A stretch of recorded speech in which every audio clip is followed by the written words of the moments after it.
los días 10 y 11 se forman las redes lacunares por la fusión de las lagunas adyacentes. En los días 11 y 12 el sincitiotrofoblasto erosiona los vasos sanguíneos endometriales y permite que la sangre materna entre y salga de las redes lacunares. De este modo se establece una circulación uteroplacentaria.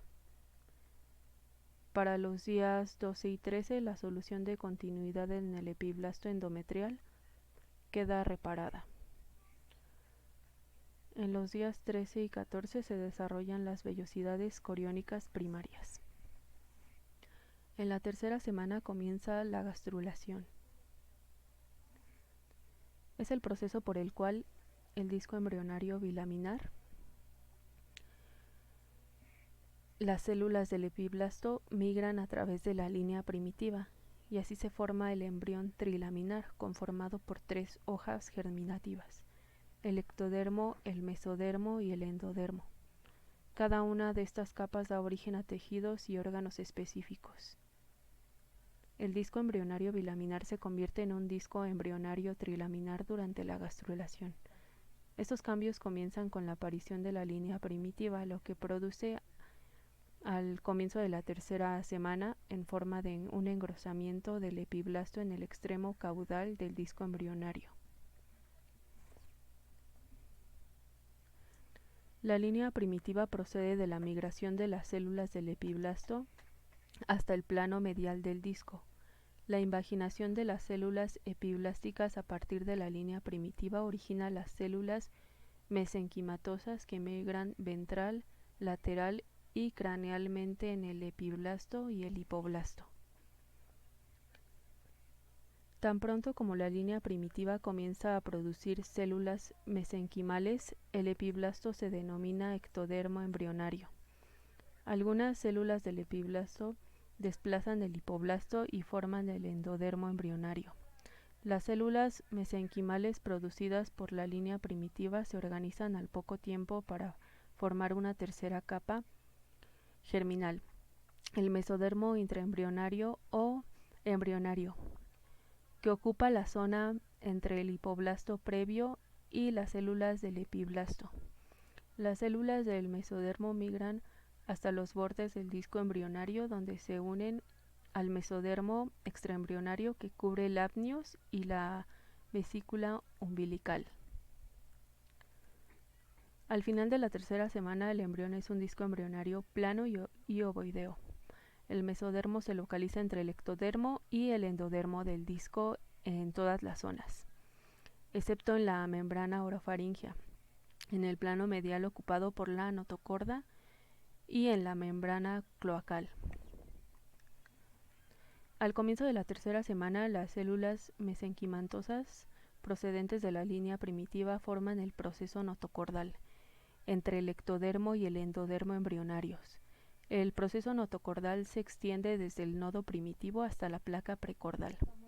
En el suelo del canal notocordal se abren orificios que poco tiempo después coalescen y forman la placa notocordal. Esta placa se pliega y forma la notocorda, que representa el eje primordial del embrión alrededor del cual se forma el esqueleto axilar, es decir, la columna vertebral. La placa neural aparece en forma de un engrosamiento del ectodermo embrionario, inducido por la notocorda en desarrollo. En la placa neural aparece el surco neural longitudinal, que está flanqueado por los pliegues neurales. La fusión de estos pliegues forma el tubo neural, primordio del sistema nervioso central. A medida que los pliegues neurales se fusionan para formar el tubo neural, las células neuroectodérmicas forman una cresta neural entre el ectodermo de superficie y el tubo neural. El mesodermo existente a cada lado de la notocorda se condensa y forma columnas longitudinales de mesodermo paraxial. Al final de la tercera semana, estas columnas originan los somitas. El celoma existente en el interior del embrión aparece inicialmente en forma de espacios aislados en el mesodermo lateral y en el mesodermo cardiogénico. Después las vesículas celómicas coalescen y forman una cavidad única con forma de herradura, que en última instancia es el origen de las cavidades corporales.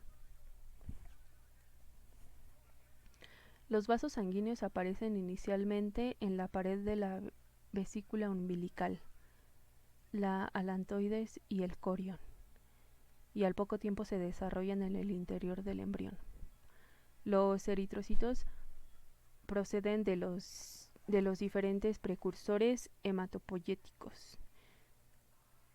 El corazón primitivo está representado por los dos tubos cardíacos endocárdicos hacia el final de la tercera semana.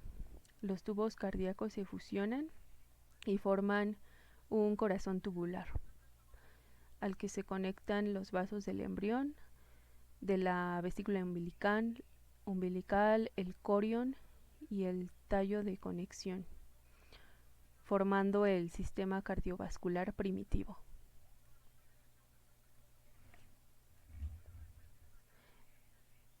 Las vellosidades coriónicas primarias se convierten en vellosidades coriónicas secundarias a medida que adquieren núcleos centrales de mesénquima. Antes del final de la tercera semana se desarrollan capilares en las vellosidades coriónicas secundarias, lo que las transforma en vellosidades coriónicas terciarias. Extensiones del citotrofoblasto procedentes de estas vellosidades troncales se fusionan y forman una cubierta citotrofoblástica que ancla el saco coriónico al endometrio. Y hasta aquí sería el final de la tercera semana.